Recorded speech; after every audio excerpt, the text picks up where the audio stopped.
Buenos días para todos. Bienvenidos a la sesión 15 del curso de lectoescritura del programa Vamos para la Universidad. Ya vamos a cumplir 2 meses, ya vamos bien por acá. Les cuento qué vamos a hacer hoy. La idea hoy es que vamos a trabajar, como venimos trabajando hace algunas sesiones, con el tema de los párrafos.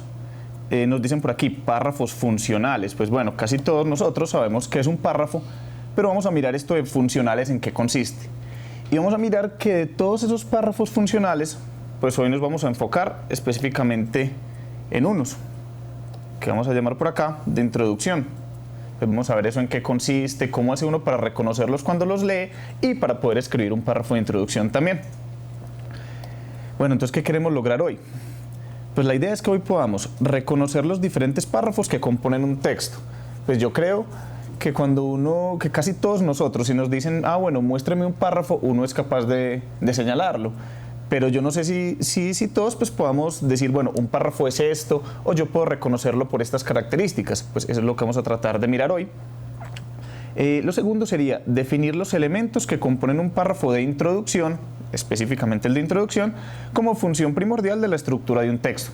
Vamos a mirar qué función cumple ese párrafo de introducción y qué tiene que ver con el resto de un texto, cuando yo lo estoy escribiendo o cuando yo lo estoy leyendo. Bueno, y para eso entonces, en la agenda de hoy, pues lo primero tenemos la activación de saberes previos. Vamos a hacer una simulación de una situación de clase. Ahorita les explico esto en qué consiste. Y en el contenido, pues bueno, vamos a hablar acerca de los párrafos de introducción, como lo venimos diciendo. Vamos a trabajar con ejemplo en una actividad central, con una crónica de un escritor llamado Luis Tejada, ahorita la miramos, y cerramos con la actividad de profundización, que es que ustedes puedan poner en práctica, en una crónica real, que ustedes puedan leer esto que venimos hablando del párrafo de introducción. Bueno, comencemos entonces esta parte de activación de saberes previos. Lo primero, miren, lo que ustedes están viendo en la pantalla, pues obviamente por aquí vemos un profesor y vamos a mirar qué está diciendo él. Entonces supongamos que usted, me imagino que esto, tanto los profesores que nos están escuchando como los muchachos habrán vivido desde un lado y desde el otro esto que vamos a leer acá. Dice el profesor: para mañana quiero que hagan una crónica sobre la contaminación visual en la institución, teniendo en cuenta introducción, desarrollo del tema y conclusiones. Bueno, el profesor les pide eso. Entonces hay gente que pregunta, ¿cierto? Vuelve a decir por acá el profesor: tengan en cuenta que el texto que les está pidiendo el que escriban debe llevar un título y los párrafos deben estar bien estructurados y diferenciados unos de otros, con ideas claras y precisas. Listo, eso lo pide el profesor. Entonces vamos a ver qué responde por aquí el estudiante, que tiene cara como de enredado. Él dice: profe, no sé por dónde empezar. Que eso es una cosa que nos pasa casi todos cuando empezamos a escribir un texto. Uno es muy fácil que le digan, vea, escriba algo, pero usted, bueno, y una vez usted arrancó hasta de pronto, pero usted ve la hoja ahí en blanco y eso es muy duro, para todos es duro. Entonces el muchacho pregunta: ¿qué es un párrafo de introducción? ¿Cuántos párrafos tiene una crónica? Y se devuelve todavía más y dice: y más importante que eso, ¿qué es una crónica? Empecemos por ahí. Entonces, muchachos, lo que vamos a hacer en estos siguientes 5 minuticos es que la idea es que ustedes por chat nos vayan contando qué opinarían ustedes acerca de esta situación en torno a 2 preguntas. Primero, ¿ustedes qué le recomendarían a este estudiante y por dónde podría empezar él? Traten de pensarlo desde las dudas que ustedes mismos han tenido cuando están sentados en un salón de clase y uno como profe les pide algo que de pronto ustedes en ese momento no tienen claro, y bueno, al menos este muchacho aquí pues tuvo la valentía de preguntar. Hay muchos de nosotros que de pronto no tenemos la valentía de preguntar. Entonces la idea, muchachos, es que nos hagan llegar por el chat sus comentarios acerca de esto. ¿Qué le recomendaría al estudiante y por dónde podría empezar? Les recuerdo a las instituciones que de pronto se acaban de sumar que estamos en este momento de la actividad. Hay una situación de clase en la que un profesor le pide a sus estudiantes que hagan una crónica acerca de un tema en particular y el profesor les pide que tengan en cuenta la introducción, el desarrollo y las conclusiones. Y hay un estudiante que pregunta, que no sabe por dónde empezar. Él pregunta qué es un párrafo de introducción, pregunta cuántos párrafos tiene una crónica y lo más importante pues de lo que él pregunta es qué es una crónica. Entonces la idea es que en este momentico en el que estamos, ustedes nos respondan qué le recomendarían al estudiante y por dónde podría él empezar a resolver sus dudas. Nos dice Gloria, bueno, Gloria Susana Novoa. Bueno, lo primero es consultar qué es una crónica, ¿cierto? Que tendría que ser lo primero, sin eso queda muy difícil que empiece. Bueno, y alguno de ustedes podría comentarnos así cortico, una definición muy concreta, qué es una crónica. Pues, ¿qué le podríamos decir a este muchacho de qué es lo que le están pidiendo que haga? ¿Qué será una crónica? Listo, el otro sí, buscar información sobre el tema.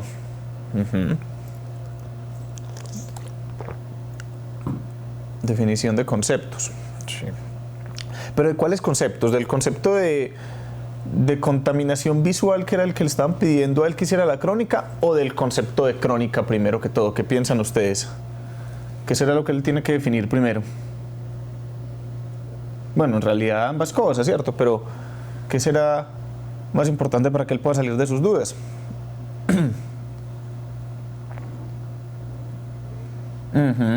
Dicen por acá, sí, pues tiene que definir qué es una crónica, obviamente, la contaminación, pero tiene que saber qué es un párrafo, saber qué es desarrollo. Nos dicen por acá de la 20 de julio. Ya ellos deben tener un concepto sobre la crónica. Sí, claro, no pensaría que sí, pero de todas maneras supongamos que el estudiante no lo tiene y él no sabe muy bien qué es lo que le están pidiendo. Entonces, digamos de una manera concreta, cortica, ¿qué definición me podrían dar ustedes acerca de crónica? ¿Qué es una crónica? Empecemos como por ahí. ¿Eso qué es? ¿Es la misma cosa que un cuento? ¿Es la misma cosa que una narración? ¿O es que una novela? ¿O es distinto? Es una narración histórica, efectivamente. Genera una opinión desde la introducción. Bueno, pero tengamos en cuenta que nos están pidiendo es una crónica, ¿cierto? Nos dicen por acá en la agrícola que hay que generar una opinión desde la introducción. Pero recuerden que pues, tenemos que pensar esto. En una crónica sí se estructura con base en una opinión. O sea, en una crónica yo doy mi opinión. ¿Se trata de dar mi opinión o se trata de otra cosa? ¿Ustedes qué creen? Ajá, exactamente, nos dicen por acá, está muy bien, la misma institución agrícola. Crónica es un escrito que permite describir acontecimientos en un orden cronológico. Sí, perfecto. Que recoge hechos cronológicos. Una noticia ampliada y comentada, un escrito periodístico que se escribe cronológicamente. Exactamente. Y entonces él podría empezar por ¿dónde? Ya tenemos claro que es una crónica. Él tiene que narrar unos hechos, como dicen acá, pues cronológicamente, es decir, en el orden en el que van ocurriendo en el tiempo. Él tiene que hacer eso si le piden una crónica. Pero entonces, ¿por dónde podría empezar él para escribir su crónica?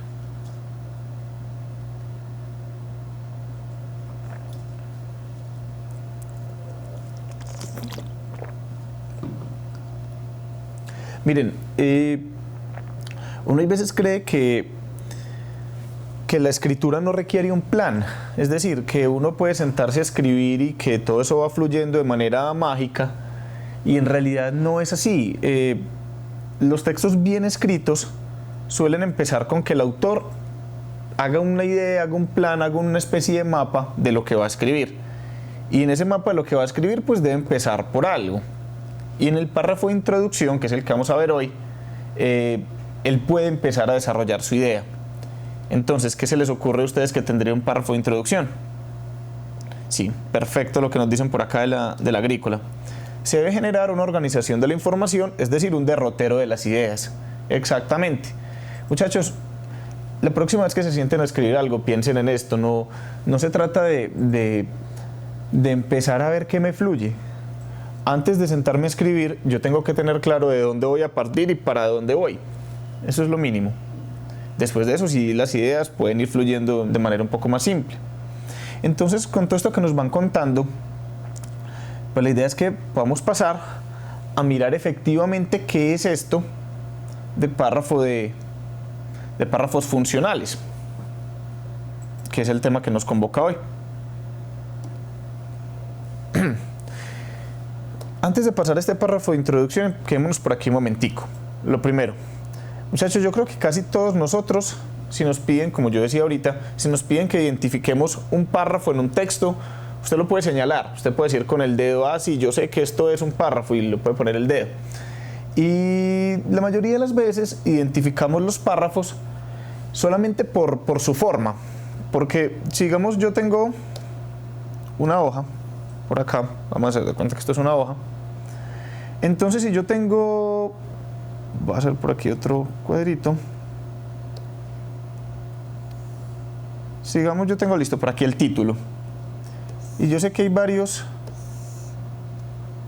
estos son renglones, supongamos, pues no, de pronto no quedan muy derechos, pues ustedes hacen de cuenta. Entonces yo sé que si aquí hay unos renglones, unas líneas con texto, y hay un espacio, y más abajo aparecen otros, pues casi siempre yo sé identificar, por decirlo de alguna manera, visualmente, así a ojo, yo sé identificar que esto es un párrafo. Pero muchas veces lo sé identificar, es como porque, bueno, no hay unas oraciones y antes y después hay un espacio, ¿cierto? Entonces, como aquí hay un espacio y como aquí hay un espacio, entonces esto debe ser un párrafo. Y eso es solamente una de las maneras de identificarlo. Esa es la manera de identificarlo por la forma. Y por la forma, un párrafo es un conjunto de oraciones, eso ya lo hemos visto.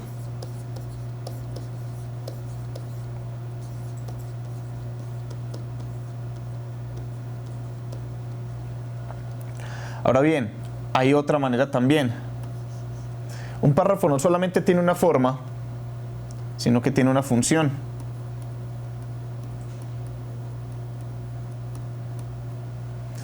Y esa función gira en torno a transmitir una idea central. O comunicar una idea central también.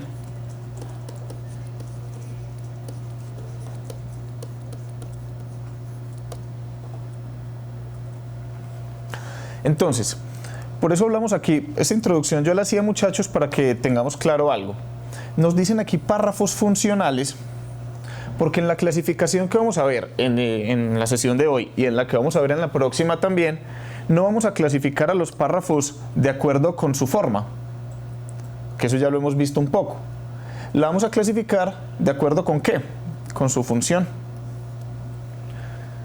Y los que vamos a ver hoy, pues bueno, en general vamos a ver que de acuerdo con su función, pues yo puedo clasificar a los párrafos de distintas maneras. Y una de esas maneras son los párrafos de introducción. Entonces empecemos como por ahí, muchachos. ¿Qué será un párrafo de introducción? Pues miremos por acá. Aquí nos dan algunas de las características. ¿Qué hace? ¿Para qué sirve? Recordemos, muchachos, que no se nos olvide cuál es su función.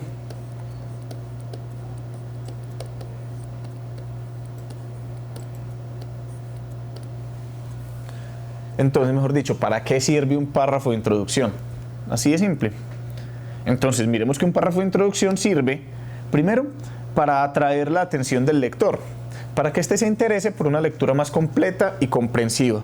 Yo no sé, muchachos, si a ustedes les habrá pasado, o los profes que nos escuchan también, muchas veces a uno le pasa que uno empieza a leer un texto y desde los 2 o 3 primeros párrafos uno ya puede saber si ese texto le gustó o no le gustó.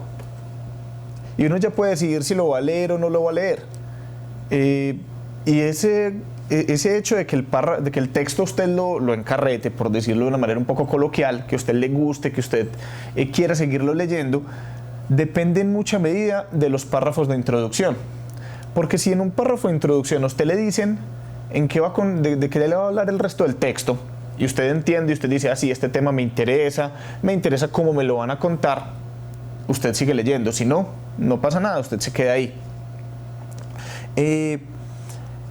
Miren que muchas obras literarias, de hecho, las partes que uno más recuerda cuando las lee son los párrafos de introducción.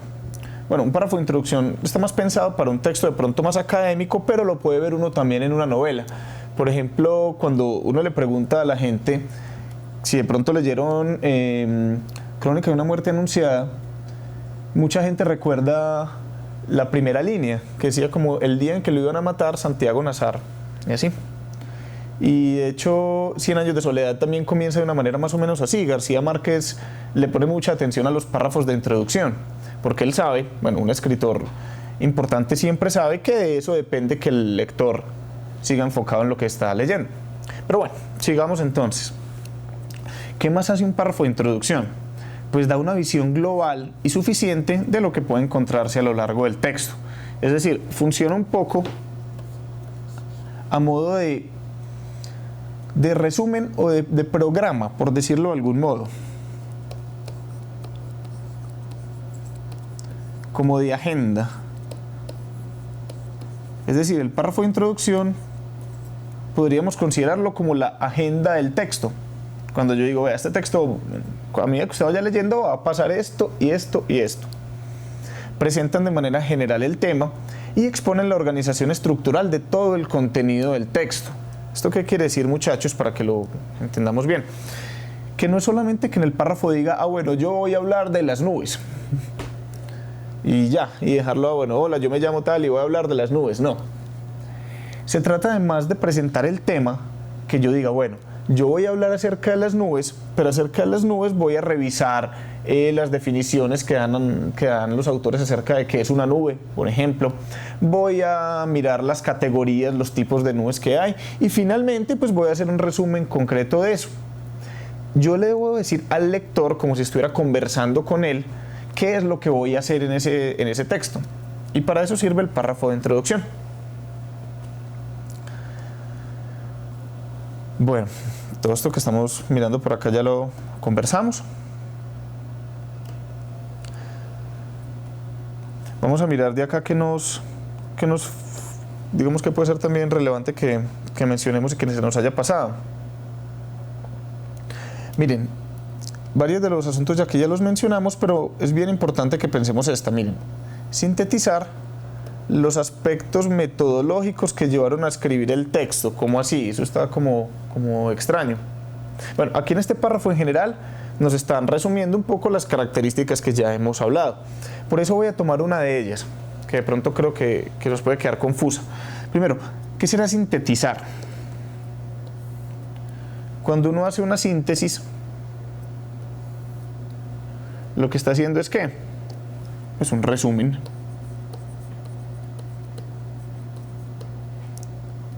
Entonces, aunque suene un poquito raro, pero en un párrafo introductorio, en un texto académico, lo que uno hace es presentarle una especie de resumen al lector. Decirle primero, vea, más o menos lo que yo voy a decir es esto. Quédese, intereses en leer mi texto. Entonces nos dicen acá los aspectos metodológicos. Pues que no se trata solamente de decirle al lector, vea, yo hablo de esto, sino se trata de decirle un poco, si por ejemplo usted está escribiendo un texto acerca de algo que investigó, usted le puede decir al lector, mire, yo investigué tal cosa, hice tales experimentos, la información la saqué de tal lado, mis fuentes son estas. Esos son los aspectos metodológicos y yo se los puedo contar al lector. Es muy importante que se los cuente al lector. Bueno, nos están escribiendo por aquí a mí. Recuerden que esto es muy importante que nos vayan retroalimentando, que ustedes puedan irnos comentando las dudas que tengan, todo esto, y aquí las vamos conversando a la par que vayan apareciendo. Bueno, vamos a mirar entonces, para que no nos quedemos como en tanta teoría, vamos a mirar esto en la práctica, en ejemplos reales. Entonces vamos a mirar por acá qué me dicen del agrícola. Párrafo introductorio es lo que me permite atraer la atención del lector. Es diálogo inicial entre autor y lector. Sí, perfecto, es eso. Es eso, miren, cuando uno está escribiendo algo, uno tiene que imaginar que está hablándole a alguien, porque en realidad eso es lo que está haciendo, solamente que no de manera simultánea. Pero eso que usted está escribiendo ahí es algo que alguien va a leer, es un mensaje que usted está emitiendo. Y por eso usted también le debe conversar al lector. Está bien que usted le converse al lector. Nos dicen por aquí el agrícola. Está perfecto eso. Bueno, la idea es que miremos varios ejemplos para que no nos quedemos solamente como en la teoría, sino que miremos casos reales. Pues vamos a mirar que hay varios tipos de párrafo de introducción. Este primero que vamos a mirar se llama párrafo de introducción con pregunta. La idea es que yo lo voy a leer y ustedes me señalen, bueno, yo creo que es muy obvio, pero la idea es que ustedes me digan en dónde está la pregunta acá, porque es un párrafo de introducción con pregunta. Voy a empezar entonces. El tema de la comunicación intergeneracional para estudiar los aspectos de la información con relación al hombre en su tercera edad toma hoy actualidad e importancia. Sobre su proyección y estado se ocupará el primer Congreso Nacional que al respecto ha sido convocado y organizado por la Asociación de Profesores Jubilados de la Universidad de Antioquia. ¿Cuál es la tercera edad? ¿Son los problemas del proceso biológico situables realmente en este ciclo? ¿O dado el avance de la ciencia y de las innovaciones tecnológicas, será necesario transferir a un cuarto ciclo vital, la cuarta edad, todos los problemas del hoy inatacable deterioro orgánico? Bueno, muchachos, ahí tenemos un párrafo de introducción. ¿Por qué se llama un párrafo de introducción con pregunta? Háganos llegar algunas de sus ideas por aquí por el chat. Cuéntenos por qué es pregunta. ¿Cuál es la pregunta?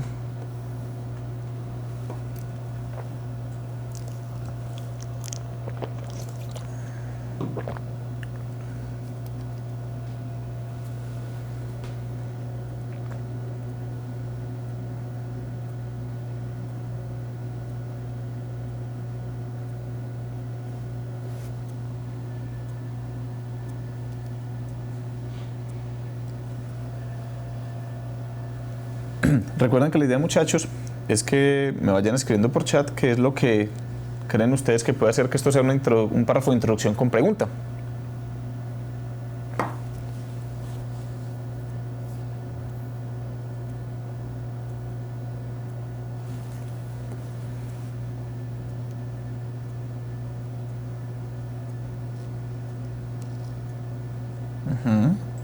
Sí, para que el lector se interese, claro, la pregunta aparece para eso. Pero entonces, si un párrafo de introducción se supone que presenta el tema, vamos a mirar por acá, ya nos hacen llegar una respuesta. Por medio de la pregunta da idea de lo que se va a tratar en el escrito. Por ejemplo, ¿cuál es la tercera edad? ¿Cuál es la tercera edad? Sí, exactamente. Miren que, de hecho, no hay una sola pregunta, miren que hay varias. Esta es una, esta es otra. De hecho, hay 3 preguntas en total. Entonces, ¿qué es lo que hace este primer párrafo? El primer párrafo ya nos había dicho el tema. ¿Y dónde podíamos situar el tema? Nos aparece por acá. De hecho, está muy claro. Nos dicen, el mismo texto nos está diciendo, el tema. Entonces, ¿cuál es el tema? La comunicación intergeneracional. Entonces, ya después de que nos dicen eso, nos dicen, vea, yo voy a hablar de esto. Este texto va a hablar acerca de la comunicación intergeneracional. Pero de eso que vamos a hablar, pues, ¿qué nos vamos a responder? Vamos a tratar de varias cosas. ¿Cuál es la tercera edad? Son los problemas del proceso biológico situable realmente en este ciclo. Y será necesario transferir a un cuarto ciclo vital, la cuarta edad, todos los problemas del hoy inatacable deterioro orgánico. Eso es un párrafo introductorio con pregunta. No deja de dar el tema. Miren que el tema lo encontramos por acá. Las preguntas lo que hacen es decirnos qué va a responder el texto en el resto de los párrafos. Continuemos entonces por acá. Miren que hay un segundo tipo de párrafo, muchachos, que se llama por analogía. Entonces yo lo voy a leer. La idea es que me acompañen en la lectura y que miremos que, bueno, empecemos como por, antes de que empecemos, muchachos, tengamos claro esto. Una analogía es una comparación.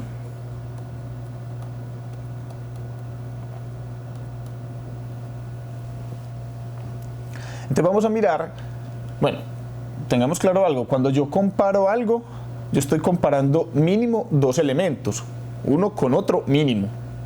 Entonces tenemos que tratar de entender qué es lo que van a comparar acá. Bueno, voy a empezar a leer entonces nos dicen: el obtener un trabajo es algo tan relativo y circunstancial como lo es todo en la vida. Pero más que eso, el obtener un empleo es como un juego de cartas, es un juego de azar. Pues quien tiene buenas cartas o quien tiene buenas estrategias de juego, tiene más posibilidades de ganar el juego de azar y de manera homóloga el evento de ganar un empleo para laborar. Lo que pasa es que como es un juego de azar, a algunos les toca una baraja casi hecha, y lo único que deben hacer es asistir a la cita para ganar fácilmente el juego o el empleo. Mientras Bueno, mientras, otros tienen una mano cuyas cartas no son tan recomendables para la partida aludida, por lo que será más difícil el que logre ganar el juego o el empleo. Muchachos, ¿cuáles son los dos elementos que se están comparando aquí en este párrafo? Exactamente, la vida laboral, nos dicen por aquí el agrícola, la vida laboral y el azar. Entonces, ¿qué nos dicen? Que conseguir un empleo es como ¿qué? Un juego de cartas. Ahora, ¿será que el resto del texto nos va a hablar de cuál de estas dos cosas? ¿De obtener un empleo o de un juego de cartas? ¿Ustedes qué creen?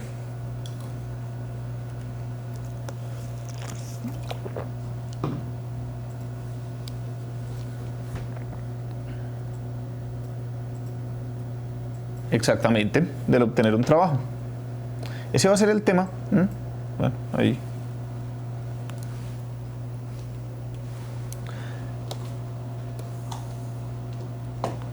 El juego de cartas es solamente una comparación que nos sirve para entenderlo. Pero el tema, nos lo están diciendo desde acá, es cómo obtener un trabajo, bueno, o el hecho de obtener un trabajo. ¿Y en qué se parece a un juego de cartas, a un juego de azar? Búsqueda comparada con suerte, pero para significar lo difícil que es conseguir un empleo. Exactamente. Bueno, ese creo que quedó muy claro. Vamos a mirar este tercero. Párrafo de introducción a partir de una cita. Entonces nos dicen por acá, abren comillas, ser moderno es formar parte de un universo en el que, como dijo Marx, todo lo sólido se desvanece en el aire. Cierran comillas. Parece pertinente iniciar esta indagación con la apreciación anterior, cuyas últimas palabras corresponden al título del libro en el cual Marshall Berman indaga acerca de la modernidad. En última instancia, la modernidad se presenta como un elemento ineludible de referencia en el análisis de toda producción creativa. Muchachos, este párrafo, ¿por qué se llama a partir de una cita? Sí, exacto, se remite a un autor y luego se analiza esa afirmación. Perfecto. Aquí nos dan primero una cita, pero entonces el tema no nos lo dan desde el principio. Cuando es un párrafo de introducción a partir de la cita, el tema casi siempre lo vamos a encontrar al final del párrafo. Y como vemos acá, Marshall Berman indaga acerca de ¿qué? De la modernidad. Y nos dicen por acá, en última instancia, la modernidad. Entonces ya uno sabe acerca de qué va a tratar el texto, acerca de la modernidad. Eso es lo que es, muchachos, un párrafo de introducción a partir de una cita. Si van teniendo alguna duda, algo que de pronto no quede claro, me la van haciendo llegar a medida que vamos pasando. Bueno, esta es un poco la continuación de la anterior.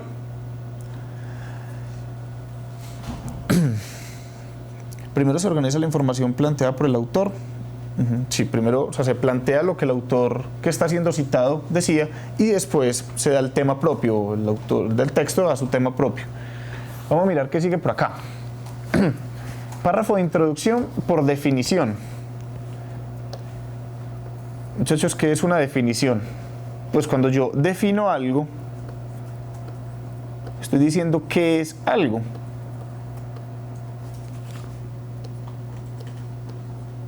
Eso es definir. Definir algo es decir qué es y qué no es algo. Eso a veces no es tan sencillo, pero bueno, vamos a mirarlo aquí en el párrafo. Dicen, según la definición del IEEE, citada por Lewis en 1994, y abren comillas, software es la suma total de los programas de computadora, procedimientos, reglas, la documentación asociada y los datos que pertenecen a un sistema de cómputo. Según el mismo autor, abren comillas, un producto de software es un producto diseñado para un usuario. En este contexto, abren comillas, la ingeniería del software, del inglés Software Engineering, es un enfoque sistemático del desarrollo, operación, mantenimiento y retiro del software. Bueno, y miren que en el resto del párrafo siguen diciéndonos esto, ¿qué es algo? En este caso, ¿qué es aquello que nos están definiendo, muchachos? ¿Cómo dirían? ¿Cuál sería el tema? ¿De qué nos están hablando aquí en este párrafo? ¿Qué es qué?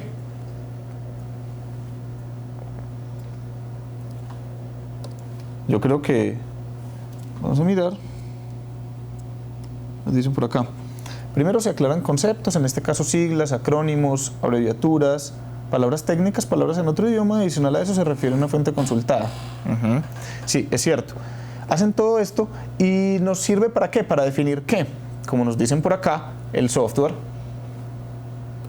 Entonces nos dan varias definiciones. Nos da, bueno, el software, de la ingeniería de software. Y bueno, miren tantas veces que aparece la misma palabra de hecho.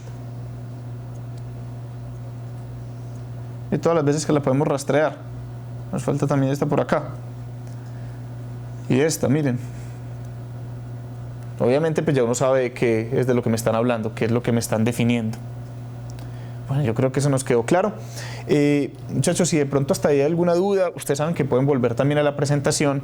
Creo que esa clasificación está clara, pues es cuestión como de verla y ponerla en práctica. Y lo que vamos a tratar de hacer entonces es justamente eso. Vamos a preguntarnos en una actividad cómo identificar el párrafo de introducción en una crónica. Para eso lo que vamos a hacer es leer una crónica justamente, una crónica que se llama El cine y el infierno, de un escritor llamado Luis Tejada Cano. Antes de que empecemos, muchachos, vamos a respondernos algunas de estas preguntas. Bueno, ¿qué es una crónica? Ya lo respondíamos al principio de la clase de hoy, y algunas de las características de la crónica literaria también las mencionamos al principio de la clase de hoy. Pero estas preguntas sí creo que son como muy específicas. Muchachos, estas preguntas, si desean, nos las pueden contestar por el chat. Si no desean, pues no hay ningún problema, pero la idea es que mentalmente usted por lo menos trate de responderse estas preguntas. Primero, ¿usted cree en el infierno? Pues habrá algunos que sí, habrá algunos que no. Traten de hacerse esa pregunta. O sea, no sé si alguna vez se la han hecho, pero piense usted mismo, usted en este momento, ¿usted cree en el infierno? ¿Y por qué? ¿Por qué sí o por qué no? Y en el caso de que usted sí crea, pues pensemos esto, ¿para qué sirve el infierno?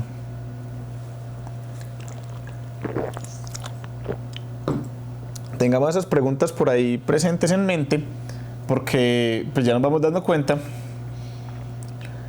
que lo que trata la lectura pues tiene que ver con esto.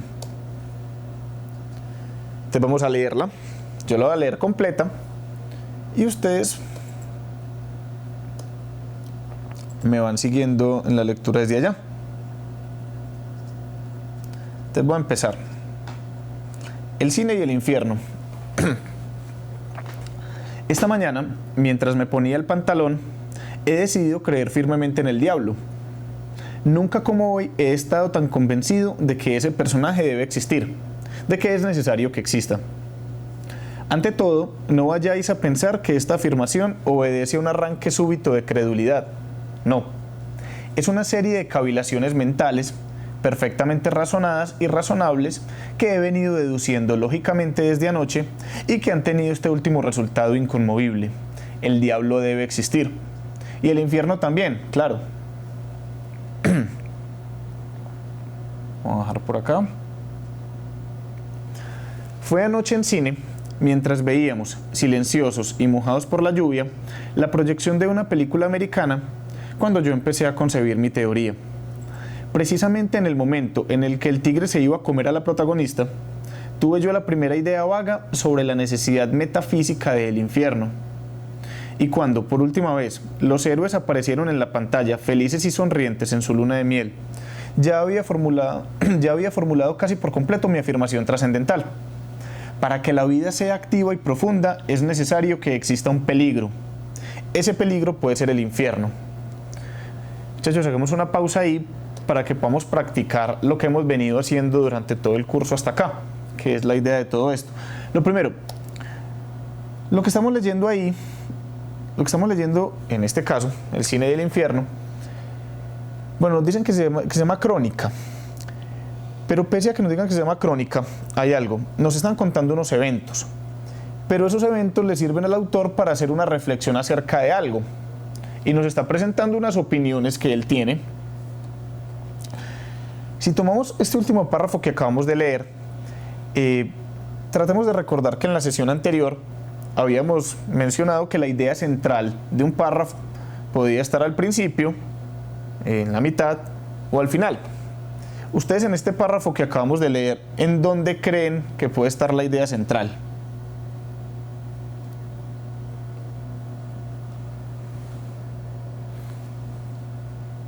¿Será que la idea central fue anoche en cine mientras veíamos silenciosos y mojados por la lluvia la proyección de una película americana cuando yo comencé a concebir mi teoría? ¿Eso será lo más importante, la idea central de ese párrafo? Yo no creo. Miremos por acá qué nos dicen. Precisamente en el momento en el que el tigre, bueno, todo eso, tuve yo la primera idea vaga sobre la necesidad metafísica del infierno, y cuando por última vez, bueno, hasta ahí todavía nos está contando él cómo llegó a la conclusión. Pero la idea central del párrafo, ¿cuál es? La idea central del párrafo la encontramos aquí al final. Para que la vida sea activa y profunda, es necesario que exista un peligro. Ese peligro puede ser el infierno. Recuerden, muchachos, que cuando uno lee un texto, uno también tiene que leerlo críticamente. Aquí lo que estamos leyendo es la opinión de un autor acerca de un tema. Lo digo porque muchos de ustedes pueden pensar, no, tan horrible, yo no estoy de acuerdo con lo que dice este señor. Usted puede pensar eso, sí, claro, está en todo su derecho. De hecho, está muy bien que lo haga, porque eso es lo que hace un lector crítico, pues posicionarse, pero primero para posicionarse, para opinar, pues tenemos que entender bien qué es lo que dice el autor. Entonces recuerden que esto que señalamos por acá, pues es la idea central. Vamos a mirar, ¿qué sigue? Trataré de explicar el proceso que me llevó a esta conclusión categórica. ¿Qué está haciendo él aquí, muchachos, cuando nos dice eso? Trataré de explicar el proceso. Él está haciendo algo que podemos considerar como una agenda, un programa.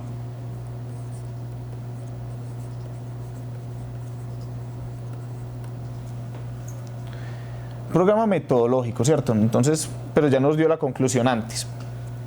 Lo primero que se le ocurre a uno en el cine es preguntarse, ¿qué será lo que tienen estas estúpidas películas americanas que interesan tanto al público? Después de un rato ve uno que, en realidad, el secreto de esas películas está en el peligro. Para que interesen, es necesario que el protagonista esté a punto de que lo devore un león, o de que los bandidos lo vayan a arrojar por el cráter de un volcán ardiente, o de perecer de hambre en el desierto. Claro que todo esto no sucederá, pero basta con que pueda suceder para que la película toda se revista de un interés profundo. Y cada una de las acciones de los protagonistas, hasta las más pequeñas, se valoricen extraordinariamente. En el ambiente heroico que se crea en efecto, cada sonrisa y cada lágrima adquieren un valor tan grande como lo sea el peligro que se va a correr. No es lo mismo sonreír a nuestros amigos en casa que sonreír entre las barras de los caníbales de la Polinesia. No es lo mismo que la niña llore en su palacio porque no le traen pronto el desayuno, a que llore cuando 4 bandidos en traje de carácter le coloquen las pistolas en el pecho. La inminencia probable del peligro da a aquellas pequeñas acciones un sentido profundo y emocionante. El público se siente electrizado y aplaude. ¿Cuál será, muchachos, en este párrafo que acabamos de leer, la idea central? A ella no nos la decían al final. Al final lo que nos daban eran varios ejemplos. Pero la idea central podemos encontrarla, bueno, tampoco en el principio, porque en el principio, como decíamos, desde el principio del párrafo nos está dando un programa, nos dice qué va a hacer en ese párrafo.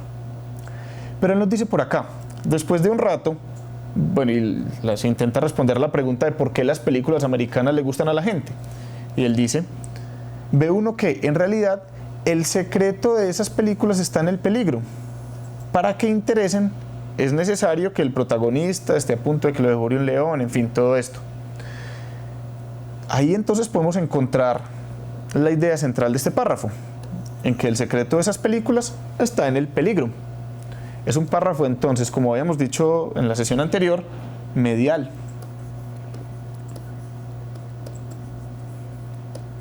Que la idea central está en la mitad. Bueno. Vamos a seguir por acá.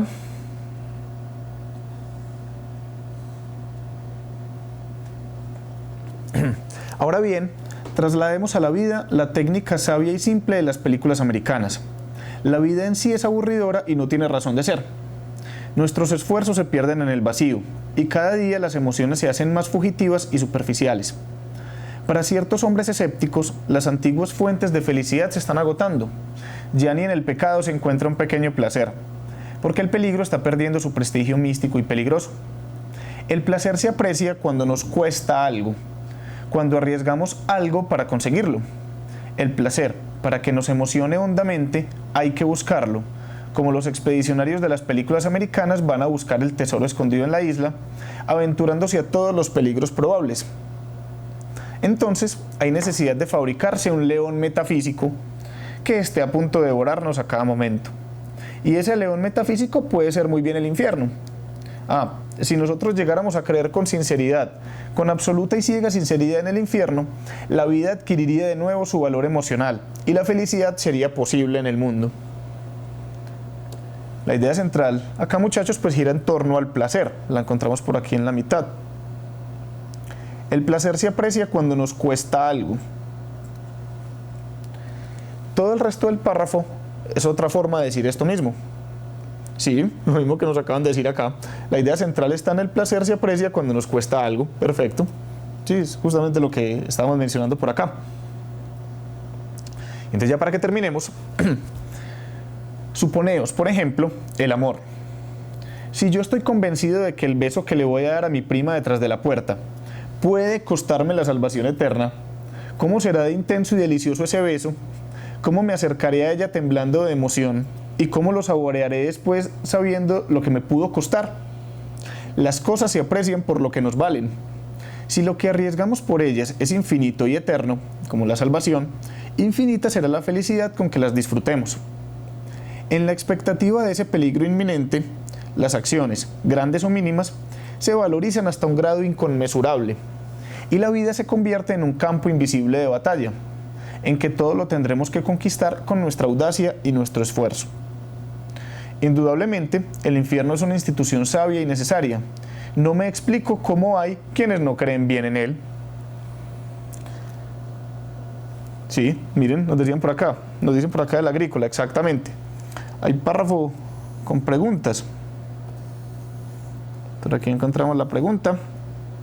Y una reiteración un poco de lo que nos venían diciendo por acá. Las cosas se aprecian por lo que nos valen. Y miren que justamente es lo mismo que nos decían por acá. El placer se aprecia cuando nos cuesta algo. Es una forma de reiterar la idea anterior. Ahora bien, muchachos, de todo ese texto que acabamos de leer, pues recuerden que lo que vamos a intentar hacer es responder algunas preguntas. Entonces, lo primero es, ¿cuántos párrafos tiene el texto? Pues volvamos a él. Recuerden que lo podemos encontrar de manera visual. Podemos decir que aquí hay uno, y esto sí lo podemos identificar por su forma. 2, 3, 4,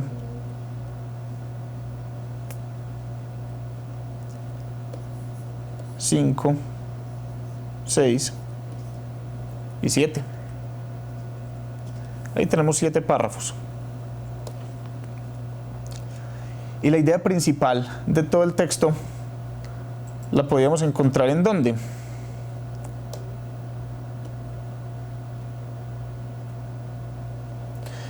Aquí en un principio nos hablaban del peligro y nos decían, para que la vida sea profunda, sea activa y profunda, es necesario que exista un peligro, y ese peligro puede ser el infierno. Yo encontraría la idea principal, de hecho porque el mismo autor la está señalando, que es lo que él quiere sostener en este texto. Él mismo nos dice, mi afirmación trascendental. Eso ya nos está dando claves acerca de cuál es la idea principal. Para que la vida sea activa y profunda es necesario que exista un peligro.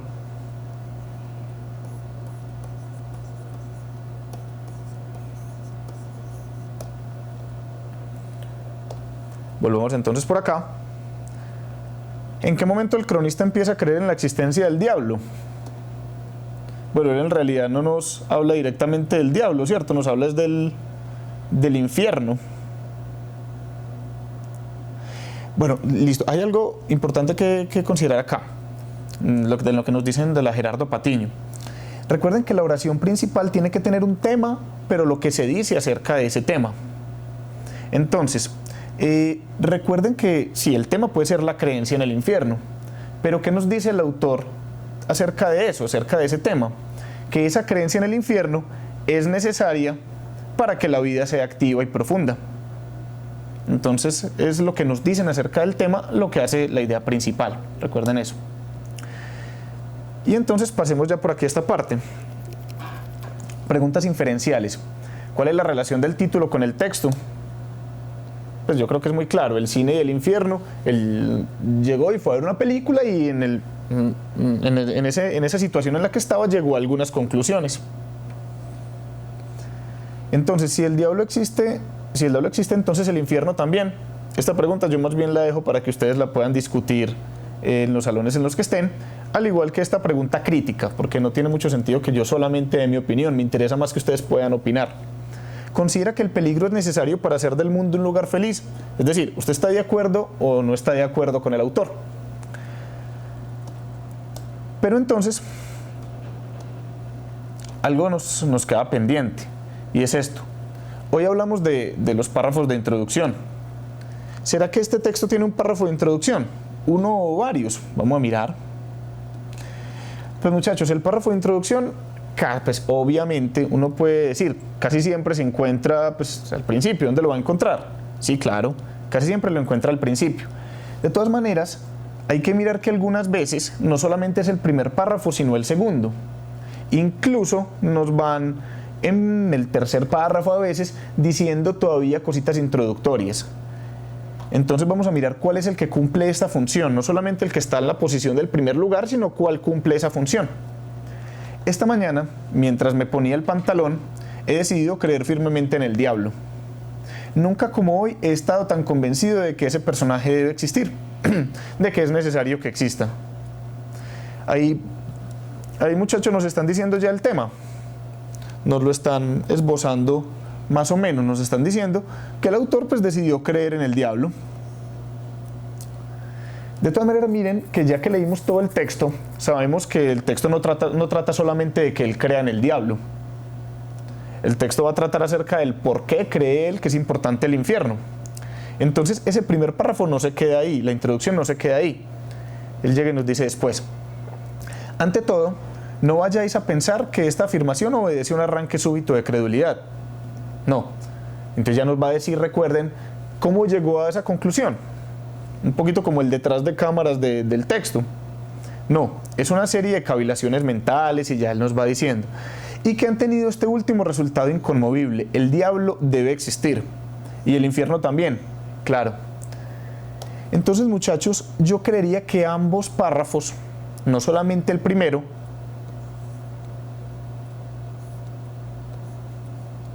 creo muchachos que ambos párrafos cumplen en este caso la función de introducir.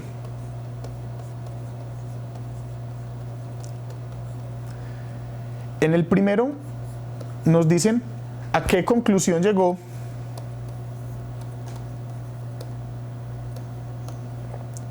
y en el segundo nos dicen cómo llegó a la conclusión.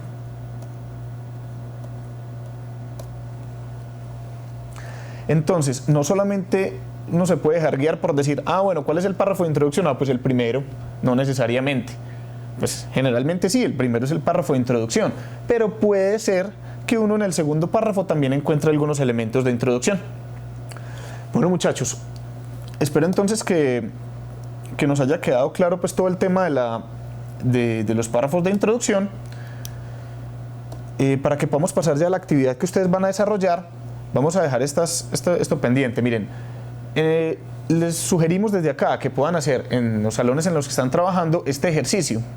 Resuma el texto El cine y el infierno. Trate de resumirlo en 10 líneas. Tenga en cuenta las ideas principales, así como la coherencia y la cohesión de oraciones claras, precisas y generales. Es decir, hacer el esfuerzo de sintetizar, de saber qué es lo importante de ese texto.